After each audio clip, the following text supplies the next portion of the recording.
reached out and asked if you had read the indictment. You said you read it word for word, page for page, right? I did. I keep up. I love Jackson. Even though they've not been in court and they've not been found guilty, it's just an indictment. They don't see it. My first statement was, think about your family. Think about your family. Put your family first. I never thought in a million years we would have been put in the situation that we were in. Never. Because we went through our whole career doing the right thing. It's utterly ridiculous to me. Utterly ridiculous. Utterly ridiculous.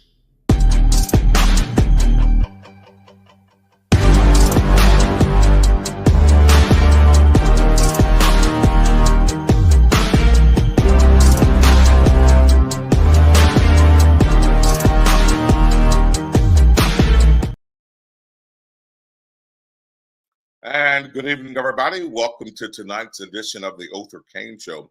I'm Othor Cain. Glad to have you aboard on a Tuesday evening with a special edition of the show tonight. Listen, before we get into our conversation with our guests, I want to tell you why it is so extremely important that you should support independent Black media. And one of the main reasons, and you'll find through the conversation tonight, is that we have the opportunity to go beyond the headlines, right? We have the opportunity to get past just a soundbite. There's no way any one person can tell their story in a 30-second, 60-second soundbite. Independent Black media is an opportunity to give voice to the voiceless. It's an opportunity to really give more information about stories and to really delve into stories and get to the heart of what matters most to you. And that's what we aim to do each and every time that we come on the air, each and every time that we have a conversation. So it's so critically important that you support independent Black media. We're grateful for all of the support that we receive regularly. Don't let it stop, right? So we are extremely appreciative of the support. Tonight, we have a great conversation in my mind. I think the conversation is going to be rich. Tonight, we have a conversation with the mayor of the city of Jackson. First, though, we're going to run his spot and let you know that he is seeking re-election as mayor of the city of Jackson for a third term.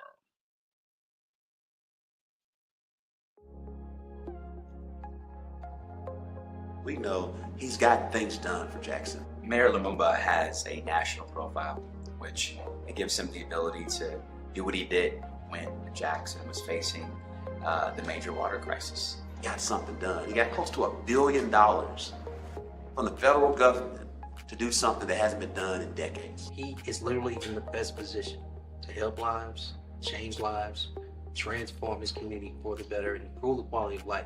Mayor Lumumba has been a very consistent person, somebody who is very clearly loves the community that he serves, very clearly loves the people who he serves. He is carrying the needs of Jackson with him.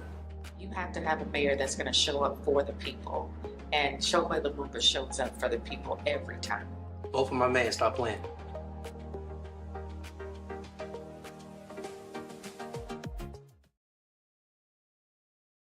I like the way the mayor in Birmingham ends it. Vote for my man and stop playing. I like the way he ends that piece.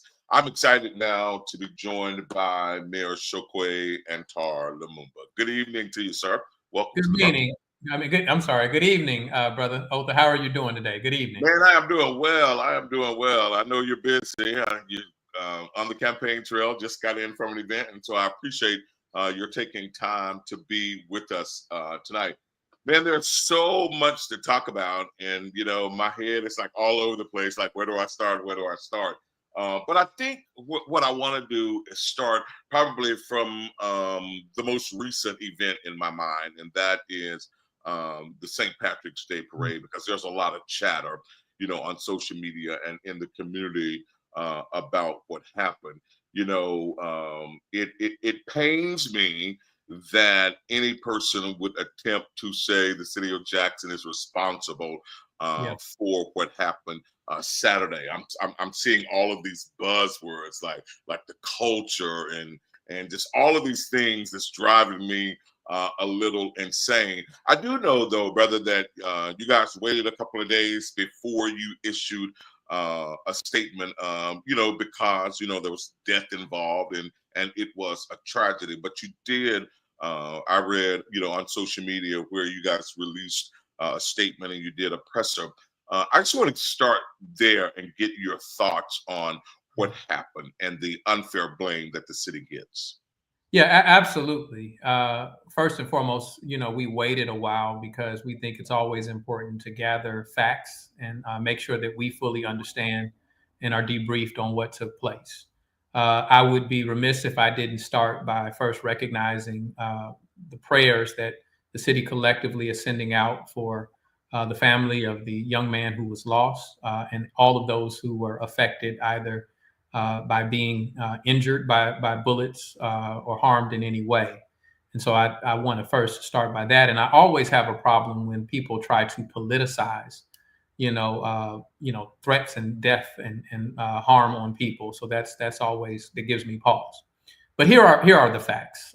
First and foremost, the shooting event took place several hours after the parade had concluded. The city of Jackson, the Jackson Police Department, had nearly 100 officers on scene, meaning at the parade, making sure that they were, ensuring the safety of the crowd. They had strategically blocked off spaces where they didn't want cars to be able to drive through the crowd and cause harm, like we unfortunately saw in New Orleans. They had plainclothes officers. They had the SWAT unit on scene. There were people on rooftops, whether you knew it or not, to ensure that the more than 100,000 parade goers were kept safe. And then, unfortunately, as the night grew on, there was an event that took place near 4th Avenue where shooting took place. Not only was one individual killed, but 7 others were injured. This was long after the parade, as I had mentioned. And even though this is not the primary jurisdiction of JPD, they're secondary. Capitol Police is primary. Once the shooting took place, JPD rushed to the scene in order to offer assistance, even helping to render aid to those that were injured by the shooting, right?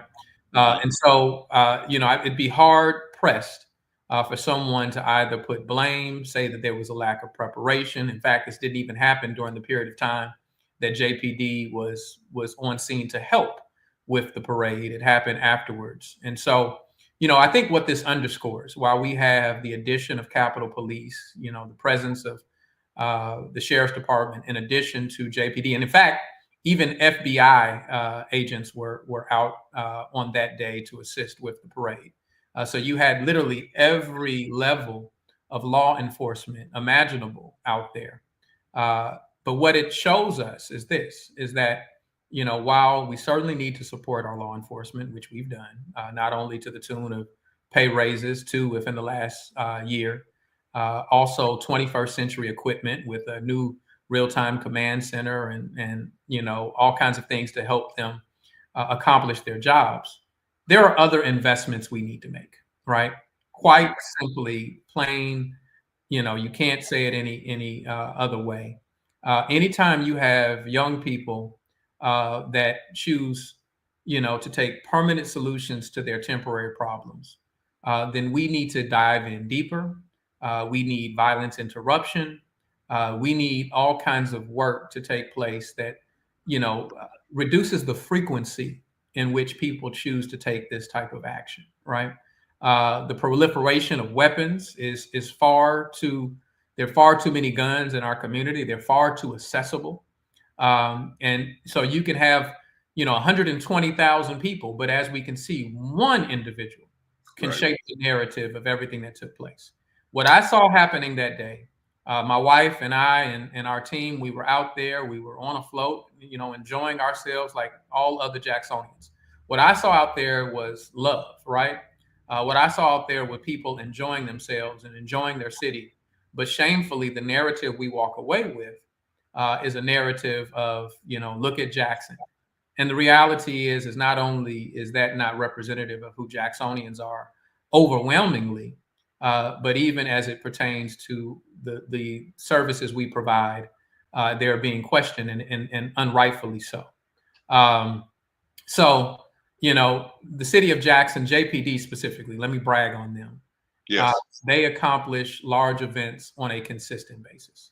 Not only, the work that they did during the parade hours at this particular parade and every year that the St. Patrick's Day parade happens and the numerous parades we have. Take Jackson State football games, for an example, right? We, have thousands upon thousands of people at Jackson State football games. JPD steps in to ensure crowd control, to ensure that people are safe. And so they have really, done a tremendous job, an outstanding job in protecting people at large events. And so we need these type of events. These events are more than just our enjoyment, they're economic development.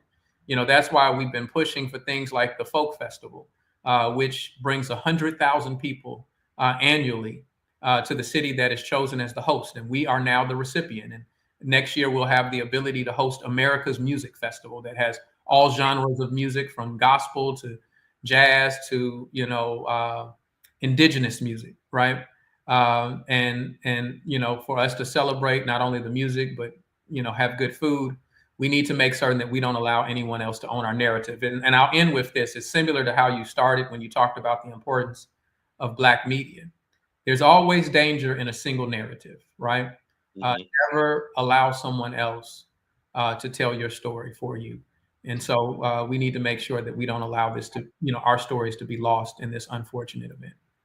I totally agree with that. Thank you for sharing that. I absolutely agree with that. It pained me to read all of this stuff on social media connecting Jackson to this, because while I was not able to go this year, all of the pictures, everything that I saw was nothing but a good time. Folk just having a good time, people everywhere. But then we walk away and this became the narrative. So thank you for saying that. Thank you for the shout out to JPD, because they were everywhere. They were absolutely everywhere, and no one could have planned this. And I will say this too, because I got a text right before we came on tonight, and I hate, and this is another reason that I push independent Black media, because I hate irresponsible reporting from journalists. I absolutely detested. And so there's this article on the Clarion Ledger's site where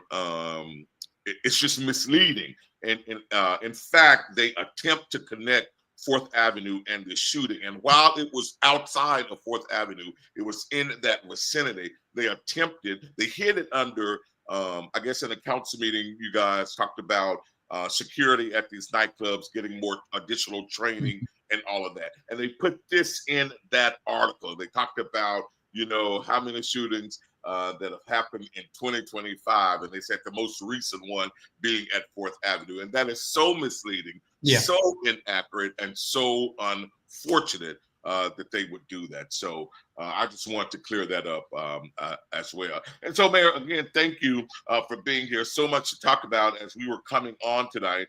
And it's funny that you and I had the conversation, because I have been asked about a few people, what's on the table, what's off the table. I'm sorry, I've not had a conversation with anybody about what's on the table, what's off the table. But as we were coming on, and clearly we all know that you can't get into any specifics of the case, and that was not even on my radar to ask you about that, because I certainly respect that and understand that. But there are a plethora of things that I do want to talk about with you tonight. And first, though, Mayor, I would ask you, why are you running? Oh, well, I'm running because I think that the residents of Jackson deserve a voice that will carry their concerns, their vision, and their values forward in the city's planning, right? I don't profess to anyone that I have all of the answers, that I, have all of the solutions to Jackson's problems, but I am and have always been willing to submit myself to a collective genius process. where I believe that we're smarter together. And so that's what I fundamentally am about. You know, I want to democratize power. I want people to have more access to the quality of life they so justly deserve, the decision-making powers that look at our infrastructure, programmatic solutions that look at our infrastructure, look at economic development, look at public safety, so that we can shape, you know, the city that we want to be a part of. And I think that that's important. And I think that there are threats to that. I think in a campaign cycle, what you typically see are people who admire your problems. They'll tell you, you have, you know, infrastructure challenges, you have economic development needs, and you have public safety concerns, and we're going to root that out. But they give you no programmatic solutions. They tell you they're going to do it, but they don't tell you how they're going to do it, right? And so I think people need to listen deeper, lean in, and say, well, how are you going to fix my roads? You know, because I can tell you that Jackson's problem over several decades has been that we haven't had dedicated streams of funding to the many needs that we have. And so I've built, you know, systems where we've built, let me not say I, because I believe this is a team effort. We've built systems where we could leverage the 1% sales tax, the first ever special tax leverage in the state of Mississippi's history, so we could get more money up front to deal with our roads. We you know, tackled major thoroughfares because they were the most heavily trafficked. Now we're coming into neighborhood streets this spring into the summer. I can tell you how we're going to deal with the drainage systems and the flood mitigation, where people are talking about they have overgrown trees in their ditches and all of those challenges, and they're asking for routine maintenance. And I owe them honesty to say that you're past the point of routine maintenance. And so we're now leveraging the internet sales tax, where we get money from the things that people purchase online. We get about $10 million, and we're taking that to the market to get another $40 million up front, so that we can start cleaning out these ditches, widening channels where they need to be widened, so people don't have the threat to their property that they've been sustaining for decades. You know, I can tell you our hard work that we did through not only making it an international issue with our water insecurity, which was so long a locally enduring problem, but we not only challenged those in opposition, but we challenged our friends to say, listen, you can't ignore Jackson. I moved here in 1988. I remember in 1989 when we had a freeze and it debilitated our water system. And there are far too many times to recount when that has happened to us over the years. And so we needed to make that an international issue. And we were able, through the help of our legislative delegation and people like Benny Thompson, we were able to recoup $800 million. That's not the first time in Jackson's history. It's not only the first time in state of Mississippi history, it is the first time in U.S. history. And that's why so many of my brother and sister mayors were speaking to that, because they know how rare of an occurrence that is. And so we bounce these ideas off of each other so that we can get to the solutions of how we move Jackson forward. I only feel that I should run if it's necessary, right? I don't want to be king, right? I never imagined that I would be mayor in my life in the first place, right? I'm grateful for the blessing to serve. It's an honor, the professional honor of my life. But more important than anything, I want to build self-determined communities, right? When I see a city that, you know, if someone thinks that it's about me, right? If they think that there's a disdain for me, then you're not tuning in. You're not seeing a state that is trying to take over your airport, might I add, before I came into office. A state that less than a month into me taking office tried to take over your school system. A state that trying to simultaneously take over your water system now, which is the lifeblood, which is the financial engine of a city operations. And lastly, even trying to take over, you know, valuable property like Smith-Will Stadium. They're telling you what they're trying to do. When you have people that are saying the quiet part out loud, telling Republicans, we need you to vote in the Democratic primary, right? Well, one, you need to be asking, who are they voting for, right? Who do they feel is so aligned with their interest and their desires that they feel that they need to interject themselves in that process? And so, you know, I don't think that this is the moment that you know, we should take on someone who feels like one more, you know, concession will be the thing that gets us there. It'll be the thing that makes them treat us fairly, or someone who's been untested, that we don't know, that we haven't seen, that is supported by people that, you know, we sometimes question their motives. And the problem in that is not only do we not know what they will do when they're faced with state leadership, as I have, that have said, you know, why don't you just give up your airport, or we won't let any of your legislative asks go through. We don't know how they will respond, and worse yet, because they hadn't been put in those positions, they don't know how they will respond to that type of pressure.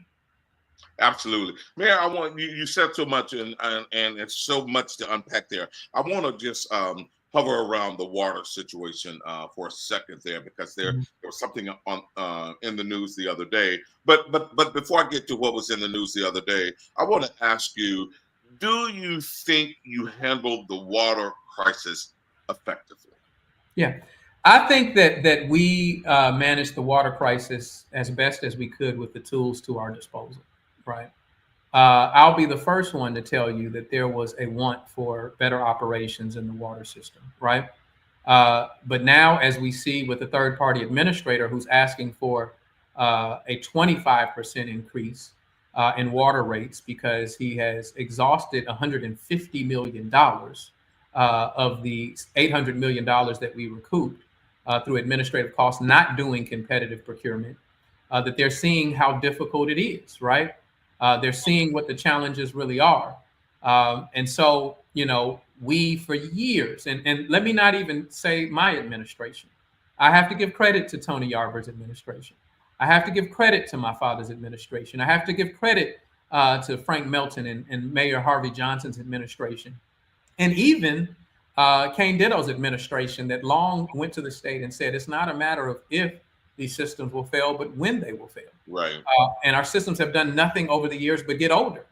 And without the proper support, without the proper resources, when Jackson lost population, when we saw divestment, the pipes didn't leave with the people who left, right? And so, all these things have to be maintained, but maintained by a smaller population. And so, when we talk about, staffing, well, you need to understand that you have one of two surface water systems in the state of Mississippi that require Class A operators. You don't get that from any other system, any other city that has a well system. They don't need Class A operators. It takes 6 years to be a Class A operator. So when you walk into a circumstance, right, I've been in office for 8. So if I came in and it takes 6 years for someone to be one, right, then that's an uphill battle to how we grow the staffing to a point where we have sufficient number of people. And so we had people that we were working and building in to become sufficiently staffed. But still, there were a lot of things that not only had aged and have aged at the water system. We have, 100 miles of pipe that are small diameter pipe, much of which is in places like South Jackson. And as we annexed onto the city, we accepted the infrastructure that was once county, and it's insufficient to provide to the need of people that live there now. And so there's a lot of work that needs to be done. And so, the task of getting resources was mission number one, right? Because none of what we want, where we want to go, none of what we have to accomplish to create a sustainable and equitable water system can be done without the resources. And so I can tell you every winter, if we haven't been digging up the streets and replacing these pipes, then the likelihood that we may be confronted with a freeze that will have pipes bursting and threaten the water pressure is highly likely. And so that's the next work we need to do. Gotcha. Do you think if your relationship was better with the folk at the Capitol, particularly the governor, that this situation with the water would have rolled out differently? No, I don't, because I'm not egotistical enough to think that it's about me, right? I just named, every administration immediately before me and the fact that they asked, right? And so would that stand to reason that, just everybody has a bad relationship with the state, right? In fact, people say that the federal government took over our water system because we couldn't manage it. That's not true. What actually happened is that Administrator Reagan, first of all, President Biden himself called me and talked about that he promised he would get support to us. He also, his exact words were to me that I'm concerned with how the state treats you, right? State treats the city of Jackson. And so he devised a plan, right? That, Administrator Reagan came to me and sat in my office. He said, the only way that I can stop the state of Mississippi, who we have questions about whether they would treat the city right, is if we take it over. And so that's when we had an agreed order of consent in order for the federal government to take it over. We agreed. In fact, nobody's a bigger, who wants the success of Ted Hennepin more than me. If anybody asks, through the U.S. Water Alliance, we're the ones that brought Ted Hennepin, right? Right, and I don't want you to lose your thought. I don't want you, and I'm glad you said that. I don't want you to lose your thought. I hate to interrupt, but I clearly remember when it seemed as if you and Ted Hennepin, you were joined at the hip, and that you were rooting for his success, right? And in your explanation, I would assume you will tell us what changed. Yeah. So, always rooting for him. There were people who were questioning his motives early on in the process. And my word to them is we got to give him a chance, right? He was selected because of his technical understanding and expertise in water. Actually, his expertise really comes in wastewater more so than drinking water. But as we had, so many technical experts come from around the country in order to support us in the midst of the emergency, people were talking about the work that he was doing and the interest. And so I agreed in the stipulated order. He wasn't put on us. We agreed to him as an individual. It wasn't until later on where he started to make alliances and make it clear that his efforts and decision to be equitable wasn't going to be as clear. He stopped meeting with me, after we work with United Healthcare and other donors to acquire water filters. So United Healthcare reached out and they said, listen, everybody's given bottled water. What happens when the bottled water runs out? How will people, be able to sustain, or what challenges will they need? Well, we said, listen, even once the water returns, there will be some question with residents as to the safety or the quality of water. And so we need filters. And we're being required by the U.S. The state health department to issue notices because the city of Jackson had not fulfilled a complete lead study or lead evaluation in some years. That those notices where it says that if you're pregnant or if you have children, under a certain age, then you could be at risk if there is the presence of lead, right? And so what we made a decision to do was to get water filters. And we did this long before Ted even came along. All right, get water filters from United Healthcare and other donors.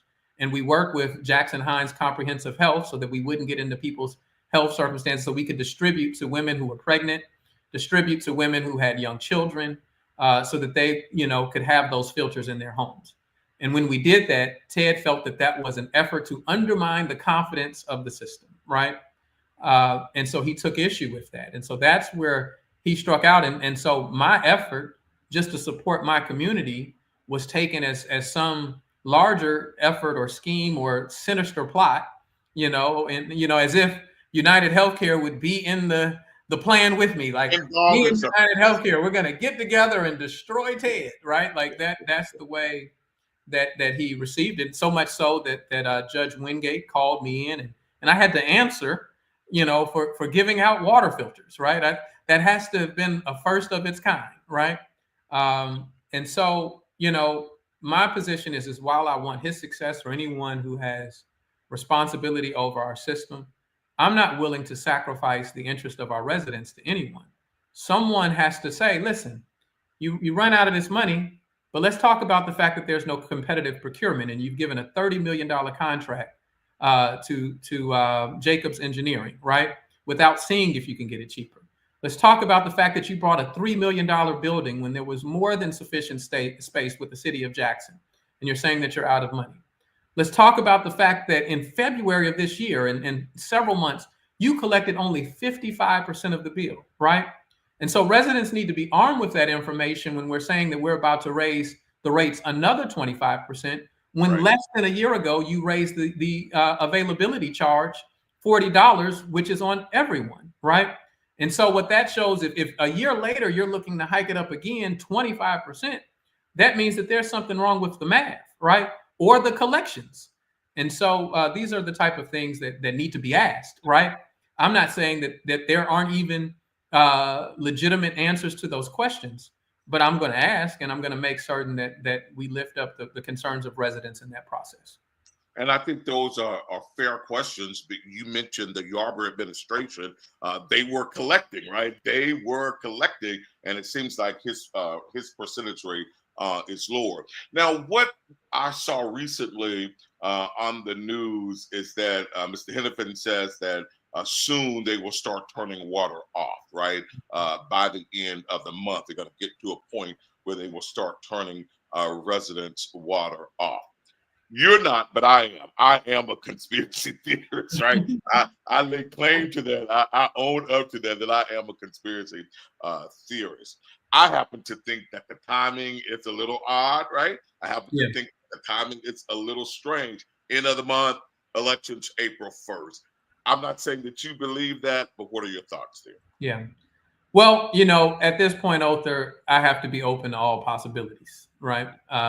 And so, you know, my concern is first for the residents, ensuring that we have validated bills before we send people through the harm of turning off their water. And so that would be, you know, primary to ensure that not only that you have an accurate bill. Listen, we've had residents call us and say, you know, look, I hadn't lived in that house in 10 years and I'm getting a bill, right? Or, you know, even to the point that it was suggested that Jackson State received a bill for a building that hadn't been present on their campus for you know, 15 years, right?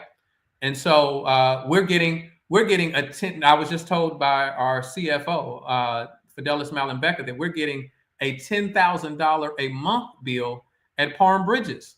Palm Bridges is mainly grass and trees, right? Like you have the tennis center, but you know that bill should actually be more, you know, in line with a household bill because you don't have people there, you know, all hours of the day. Certainly not using. We don't have anybody taking showers in there. We're not washing dishes or washing clothes in there. Right.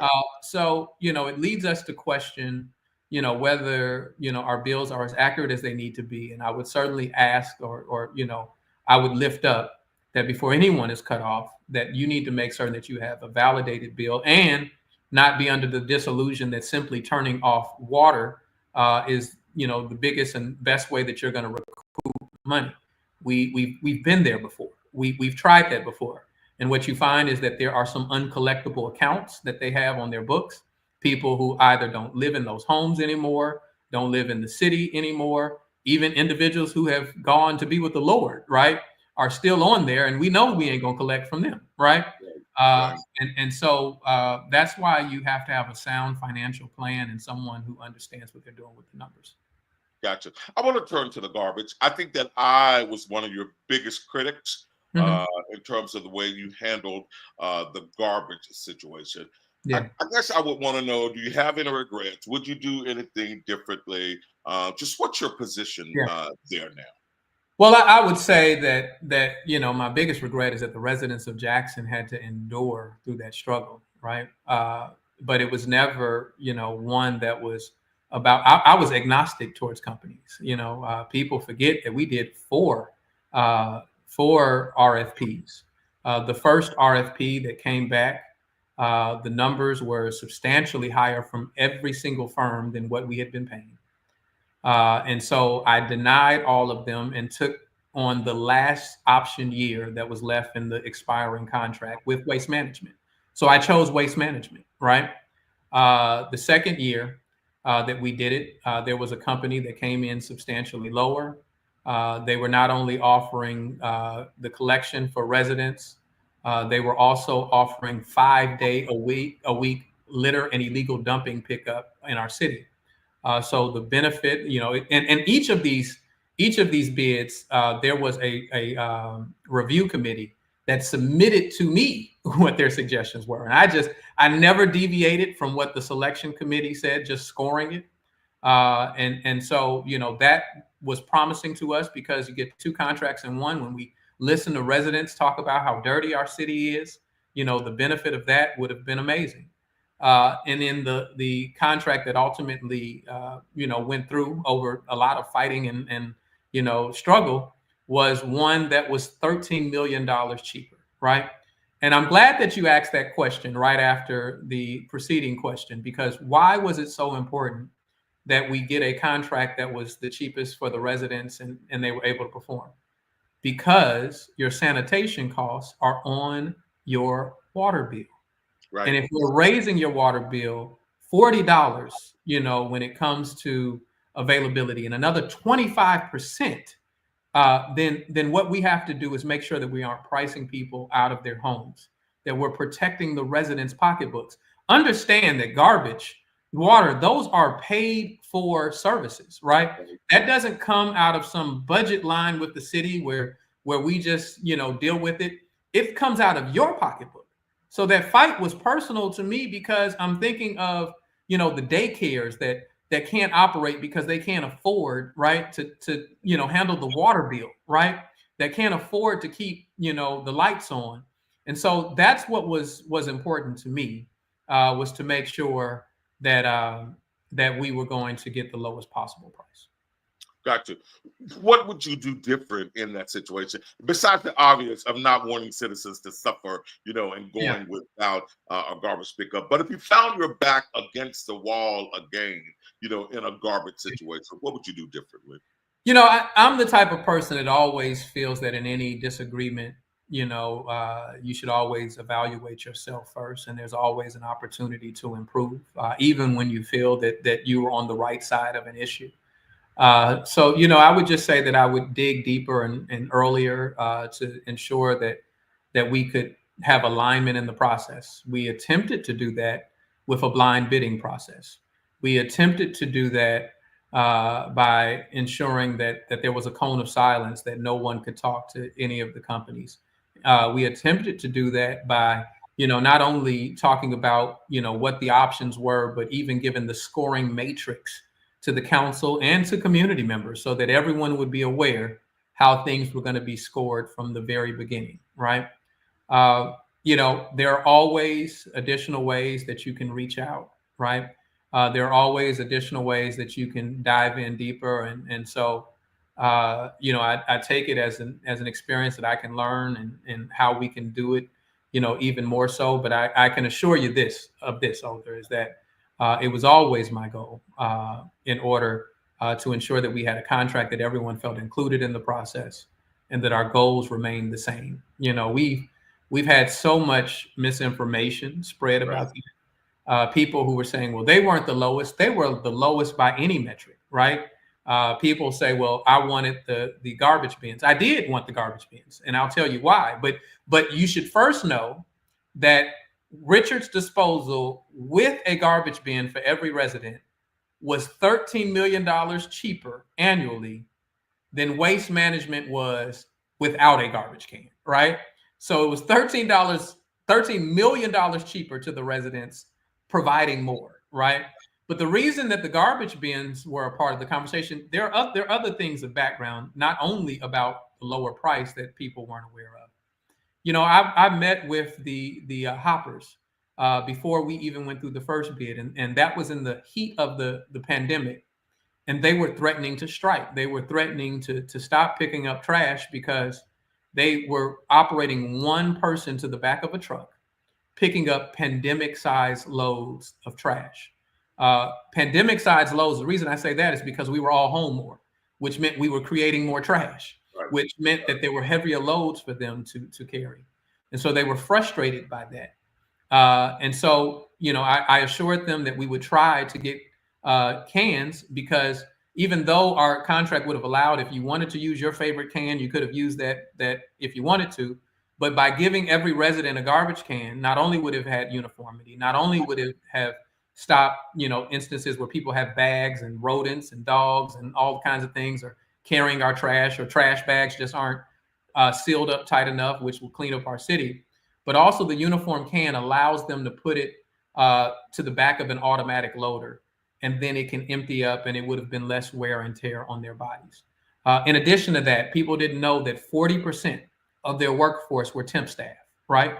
40% of their workforce were temp staff. That meant that these people who are picking up the most vile and nastiest of things have no health care. They have no, retirement. They have no vacation time, right? They are temp staff, and they are not entitled to that, right?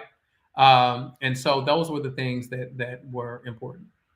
Gotcha. I got a couple more questions here around garbage, but I do want to raise Lee Bush's statement. He said NCS had the lowest bid, not Richards. How would you address that?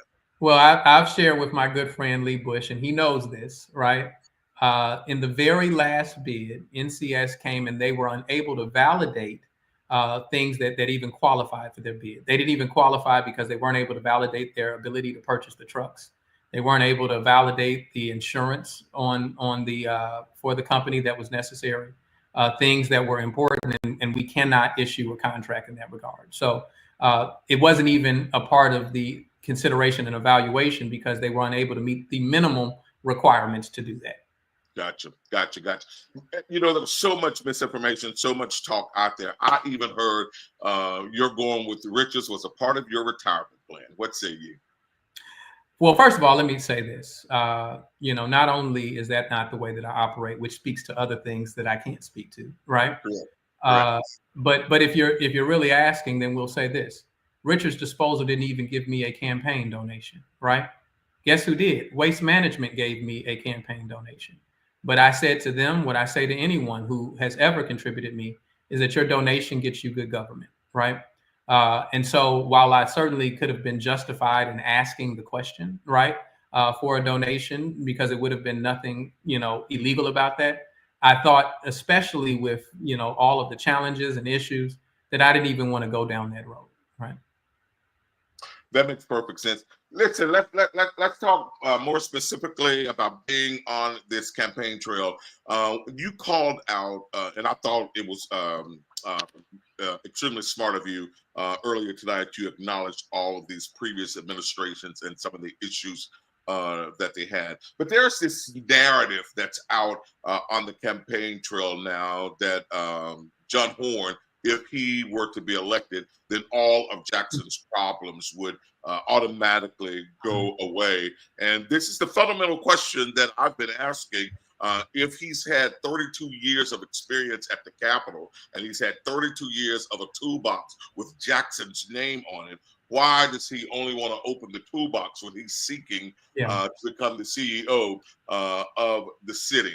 But more specifically to the question, it really doesn't matter who's in the mayor's seat. The state is not going to immediately do a turnaround towards giving Jackson the money, the fair share of money that it deserves to operate as a capital city. And I also say this, and I've been saying this, it matters not who's in the seat. If the state wanted to help, they could have.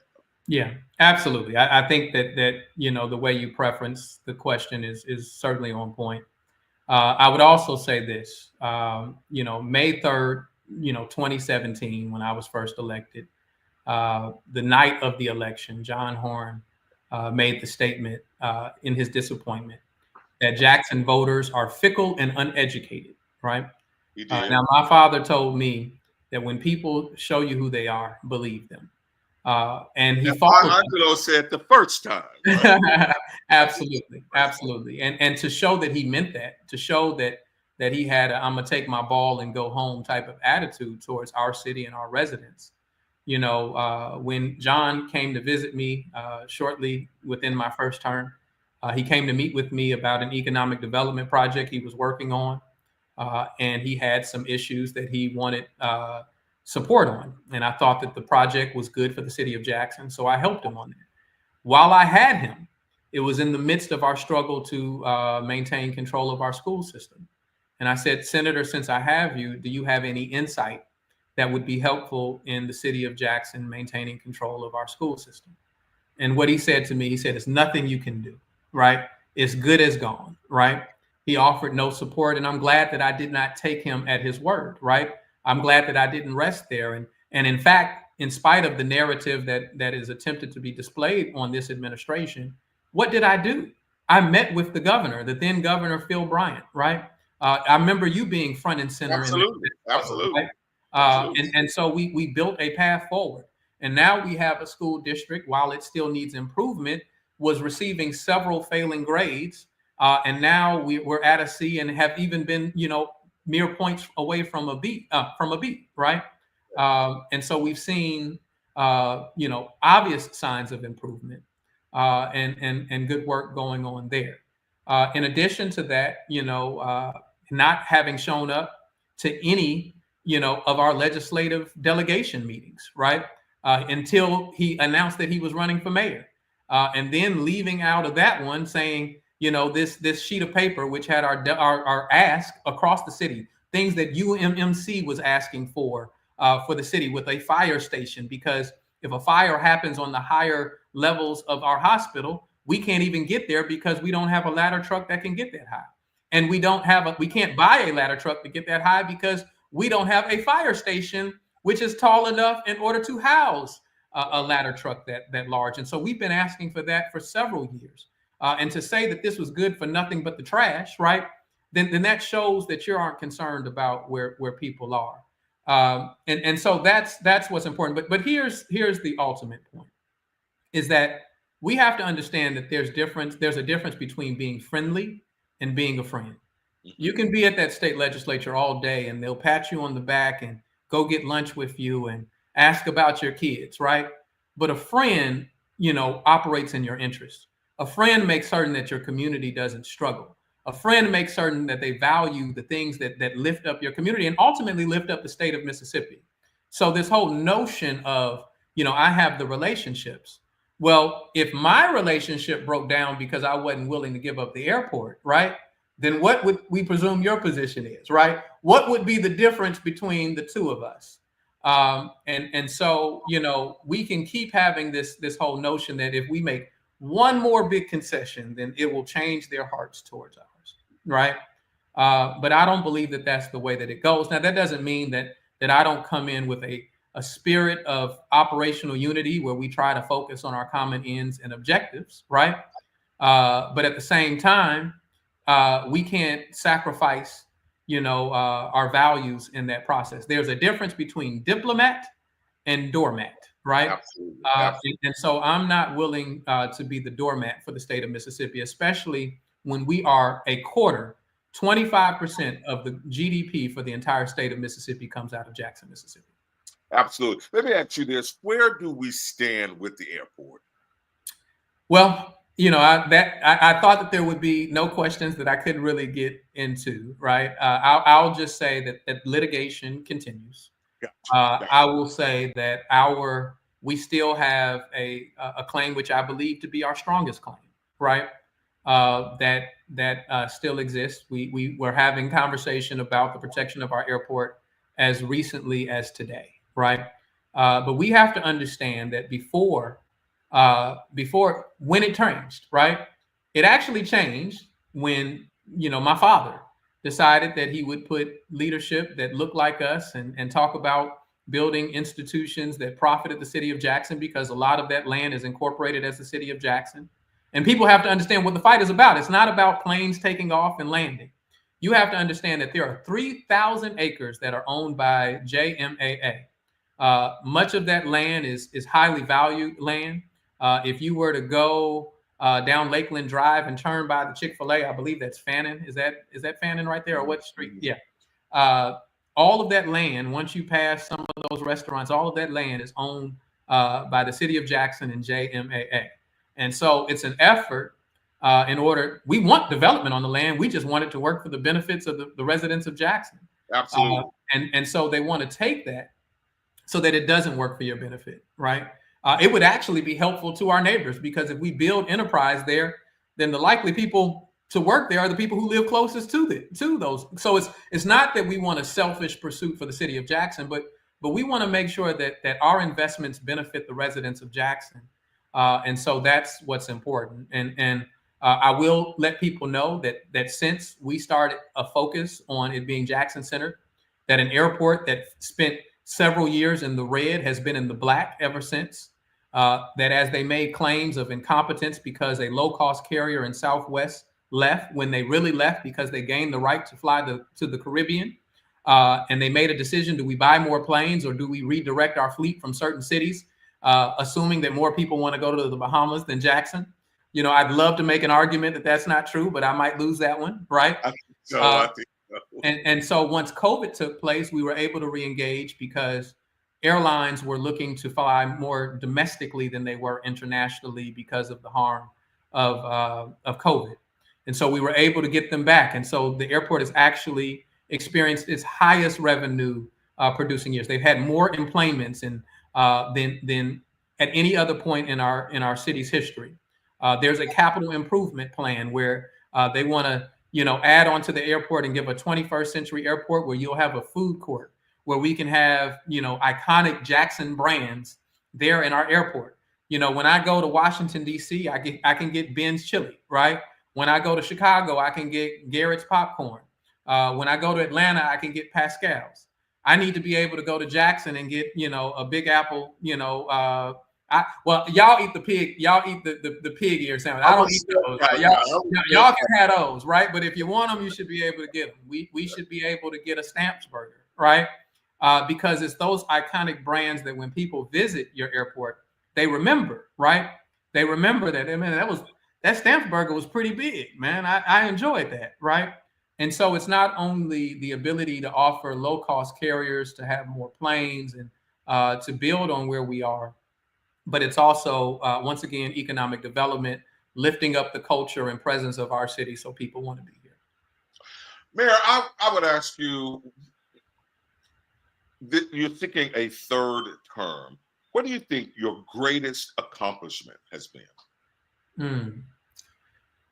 I would have to say, being willing to listen to the residents of Jackson in order to find solutions to big problems, right? I know that allows me to talk about a few things, right? But I want our residents to know that, being able to stop a school district from going into state takeover is the rarest of rare things, right?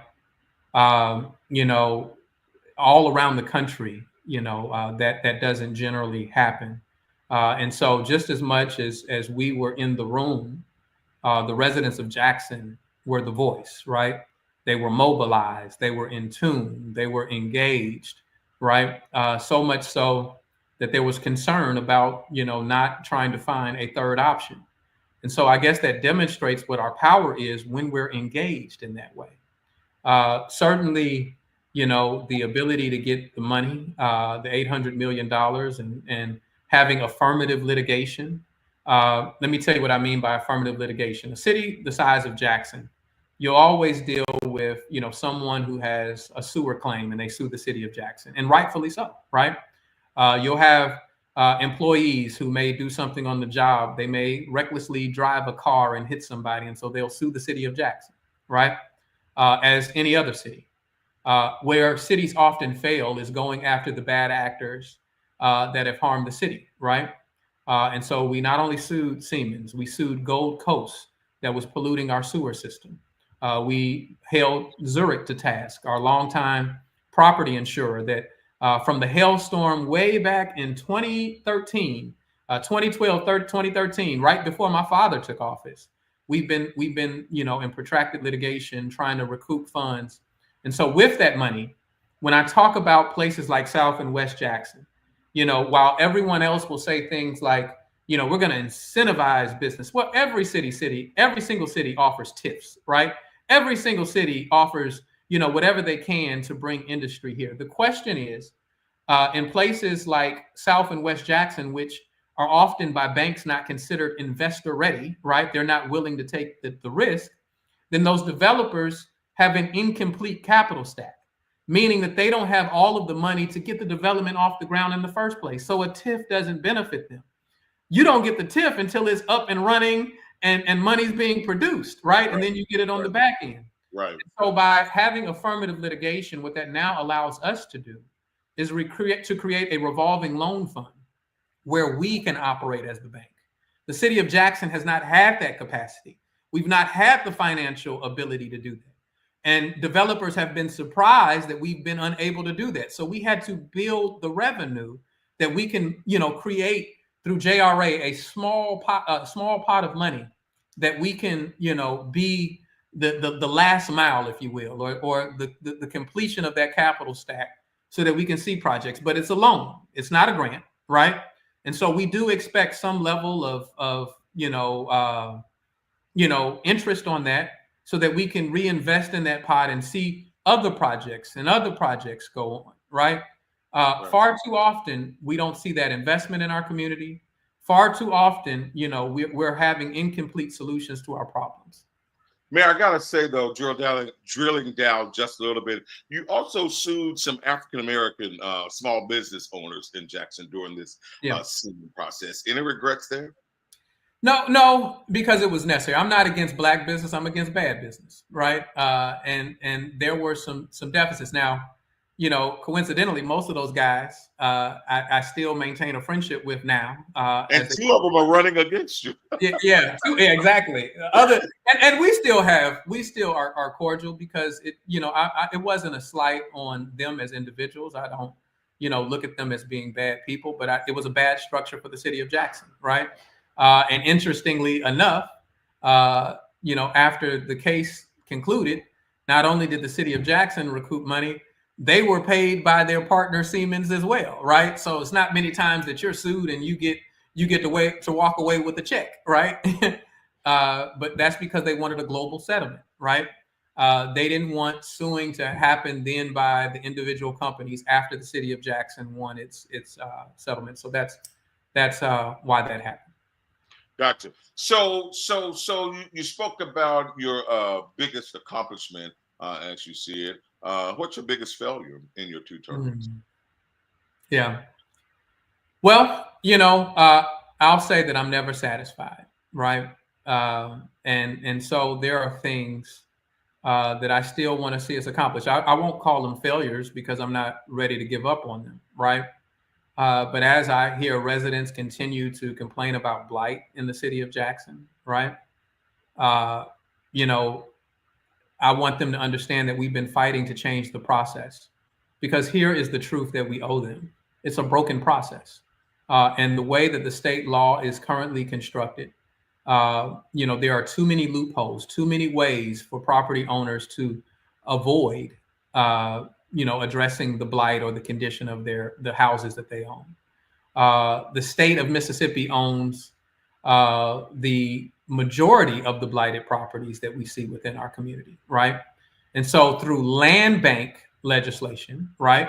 Through land bank legislation, cities not only, the size of Jackson, but much larger, have reached their greatest success. It gives community more say-so around the derelict properties around them, right? It gives community the ability to say, listen, you may be a part of a corporation that is what you call speculating, buying homes at a low price because the state puts them up for auction, right? But you don't have to live next to that property that you have. You don't have to deal with the overgrown land, right? And when the city finally has the ability to come after you, right? Then you transfer it to someone else, right? Or maybe you clean up a little bit and then we have to start the process all over again, right?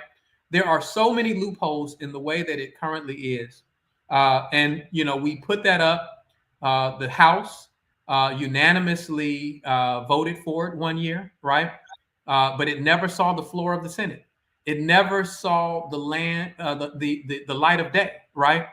And so, we want relief for people, right? One of the things that I continue to be angered by is, the trash that I see in places like South Jackson or all over our city. That's why that contract, was so attractive to the city of Jackson, because, listen, residents, will do their best to endure, potholes and infrastructure challenges as we try to deal with that, right? But it adds insult to injury when they see garbage on the street, right? And so, that's why I'm trying to create an army. We get people out there to clean up. We work with New Way Mississippi, which is an organization that has formerly incarcerated individuals and some homeless individuals that work with them to pick up the litter on the street, right? But we're also trying to expand and give more contracts to other people that can do it. Jackson, gets a different narrative. When, I talk to Mayor Rhodes, and I respect Mayor Rhodes. Mayor Rhodes and I have a great relationship, right? Because I see what he's done, having been there for 40 years in the city, right? To build institutions. But he has the benefit. I'm envious that he can go to the women's minimal security facility there in Rankin County, and he can get them to come pick up. He says, look, all I do is give them a meal, right? and they can do that. We can't do that in Hinds County because of the consent decree that's over the jail. They don't house MDOC inmates, right? And so, we've been working for more than a year and a half to go ahead and complete an agreement with MDOC. But there's so many different components on that. So, where my regret is that I couldn't do it all, right? Not that I believe that I could, right? But I'm going to always spend more focus, unfortunately, the way I'm wired, about the things that we were unable to accomplish than the things that we were. And so, I'm determined to see the city of Jackson prosper and be in a better condition. Gotcha. And our time is winding down, but I got just a couple more questions. The folk in South Jackson really are crying out. I mean, they are begging for some relief in South Jackson. Is that a part of your collective plan to focus on South Jackson? Yeah, and that's why I've looked at creative solutions to how we can see investment in South Jackson. I've talked about the revolving loan fund. We're looking at also leveraging the Grand Gulf Fund, right? We've invested nearly, $1 million or maybe even a little over that in lighting down Highway 18, right? That's not only public safety, that's economic development. You won't see, development take place along that thoroughfare unless it's well lit, right? And there's opportunity to have that. The Grand Gulf Fund, every city gets a portion of that the nuclear plant services gets revenue that comes in or payment in lieu of taxes to our city. And so if we leverage that, we can use it specifically for South Jackson. I think that we have to have dedicated streams of funding to the objectives that we have. And so we need to be able to do that. South Jackson actually is our greatest opportunity for growth. Our growth trends that way because there's the most contiguous land that's available to develop. When you look at the plant like the Continental Tires plant, which is near Clinton, as they grow, their city is not large enough in order to house all of the growth. And so we need to prepare our city for that today. Got I've heard several times from members of the Jackson delegation at the Capitol, and this is no reference to John Horn, but other members, is that they can't effectively lobby and lead for Jackson because of the contentious relationship that the city has with the leadership there. What would you say to those legislators who say, you know what, I can't get anything done for the city, and so I have to disguise it and go through the county, to get something done? What would you say? Well, I would say, then how long has that been the case, right? Because every single administration, that's been the narrative, right? I think that we're leaving opportunities on the table with things like, every Republican doesn't agree on every piece of legislation that comes on the floor. And so we need to find strategic alliances that work to the benefit of the city of Jackson and say, listen, if you're trying to get this issue passed, then we as a delegation, just as they do in the U.S. Congress, right? They find issues that are divisive amongst, even the majority party in order to find opportunity to reach common ground or support for our issues. The other thing is, and I want to point out that that's not the case with all of our legislators, right? I've been really pleased early in his tenure with Fabian Nelson. He communicates early and often, right? He tells us about things that are going on. I've even had members of the Black Caucus that don't even live in Jackson. People like Robert Johnson, right? Who's been an advocate for us, even though he doesn't represent our district, right? He goes above and beyond and looks at the issues of how we can fight. But here's the thing, and I will say this. Anytime, and I will point to John's comment the other day at one of the debates where he said, listen, we got a super majority. You should be happy for the crumbs that you get, right? Well, first, I'm going to...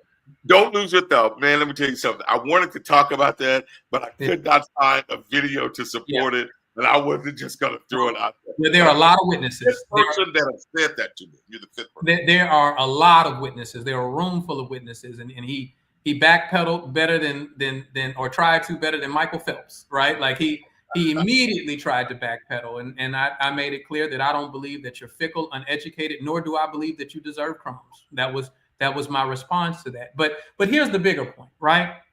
Your answer can't be that we can't get work done because it's hard, right?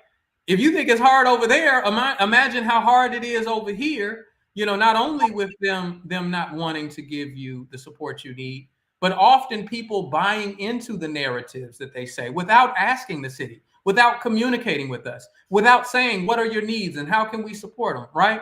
Though that makes it even more difficult. So as difficult as you think as it may be, with your friends, by your own account, with your friends, right? Then imagine when you move down the street and around the corner, and you're trying to advocate for a community that for decades they've demonstrated that they don't want to support. We should be happy getting crumbs. Unbelievable. Absolutely unbelievable. Mayor, I know that you got a million things to do. I really do appreciate your taking time to be with us tonight. I feel your passion and I see your heart. So I certainly do appreciate that. What kind of plea do you want to make to voters tonight? Yeah. Well, what I would say is, first of all, thank you for the time and opportunity and the discussion and the questions. The questions allow me to speak to things.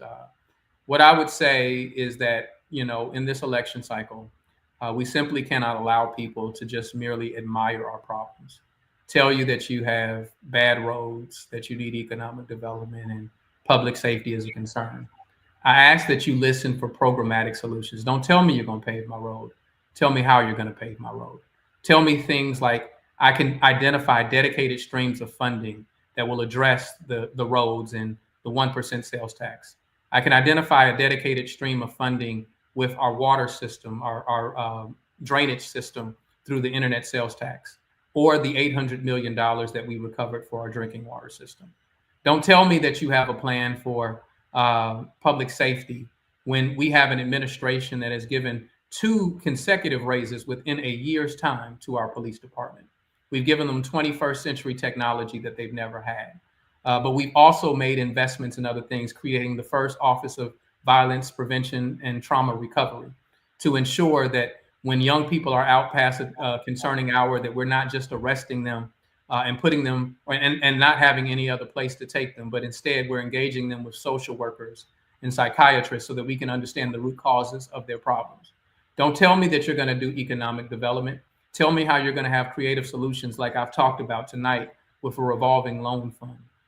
The reality is that we hear the cry of our residents. There's a lot more work to do and we're not satisfied. But a good indicator of future performance is past performance. We've been able to recover more money than any other administration in our city's history. In addition to that, now is not the time when we have new threats such as the state takeover of all of our resources, to give it to someone who has demonstrated that they're willing to sacrifice us in the process, or untested leadership that we don't know what they will do, and worse yet, they don't know what they will do because they haven't been faced with it. We need leadership that believes in the community and believes that the community should have a say in its future. And that's what we present. So I ask for your support on April 1st. Very good. And my final thought is, I remember one of your mantras, when I become mayor, you become mayor. Do you feel as if you've empowered the citizens of Jackson? Absolutely. But again, I'm never satisfied, Othor. So I think that there are more ways to do that.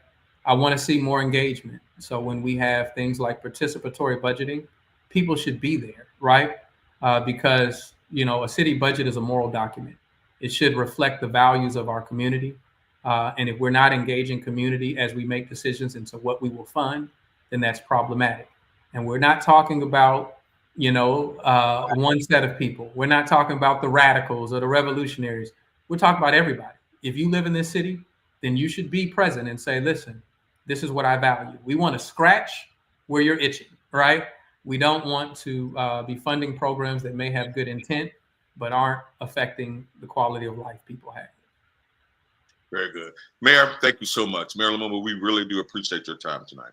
I thank you. Thank you, Othor. Thank you for the time. All right, brother. Thank you. That's Jackson Mayor Chokwe Antar Lumumba. He is seeking a third term for mayor. And listen, folks, 1 week from today, in fact, by this time next Tuesday, ballots should be in, right? Polls will be closed, right?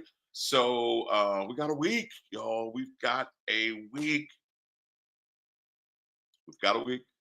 We've got a week. You have the power. You absolutely have the power for the direction that this city heads in. You have the power. Listen to me. I've been so frustrated by all of these coded Facebook posts and language that these folk are using and the news articles and the long, lengthy, flowery, coded words that some of our friends are sharing, right? It's not that I dislike them. We just disagree in this space. Jackson is not for sale. And the notion that you needed to get all of the Republicans out of the council race in Ward 1. The notion that you need to get all of the Republicans out of the council race in Ward 1 so that all those Republicans can vote in the Democratic primary. Well, if Mississippi has an open primary, you've been able to do that all along. Here's the sad reality. Here's the sad reality. Here's the sad reality. Jackson is not for sale, right? Jackson is not for sale. And the mere fact that you think you can discount wards 3, 4, 5, and 6 and throw your money over there and discount the voters in wards 3, 4, 5, and 6. It's ridiculous. It's absolutely ridiculous. The mayor's seat is not for sale. It is not for sale. It is not for sale. We hold the power. We get to decide the direction that our city goes in. 1 week from today, right? 1 week from today. Let's make it happen, folks. All right? That's our broadcast. Be sure to support, right? Independent Black media. We can continue conversations like this, right? We can have these long form conversations. Your support is vital to keeping conversations like this alive, right? Your support is vital towards keeping conversations like these alive. We've got to get that done, all right? Thank you so much. I appreciate your support. Have a great night.